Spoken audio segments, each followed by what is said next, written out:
We have an interesting situation that started with the Sports Authority bankruptcy. Some of the business went to other adjacent big box sporting goods retailers like Academy or Dick's, and some of the business went to the internet, but a chunk of the business, 20, 25, maybe as much as a third of the total business simply has evaporated, and we really have not seen it replaced.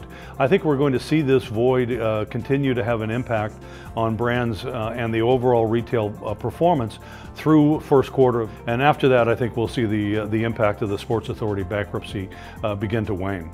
You know, the cynical retailer in me says that some consumers over time got a flyer on a Sunday and the ad said 25 off all t-shirts, and they went out and bought a t-shirt just because it was on sale, not because they really needed it. And without those flyers from Sports Authority in the marketplace, I think those consumers simply have no incentive to go out and buy.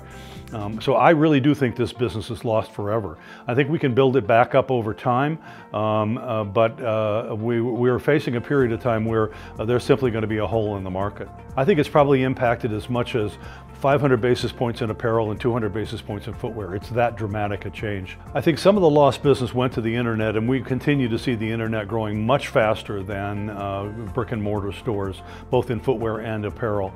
I think the markets where there was a big box store adjacent to vacant Sports Authority has captured a significant part of that business. That part was very easy for them to translate. And I think we've seen that in some of the recent results that retailers have announced.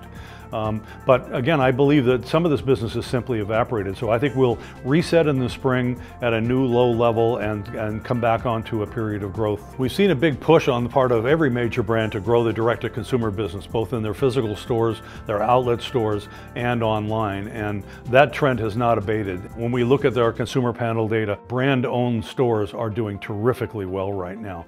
So they have absorbed some of this lost business from Sports Authority, but not all of it. And I expect that the brands will continue their commitment to growing their own businesses and not necessarily look to get some of this back with their own retail partners. I think both physical retailers and the internet have won because of the demise of Sports Authority. I think we have a healthier industry today. America is far too overstored, not just in the sports world, but in every single category. And so when we lose this kind of retailer, it has a positive impact on the rest of the business over time. It's important to note that Sports Authority represented 20 million square feet of sporting goods. 10% of the sporting goods square footage in the United States closed when Sports Authority closed.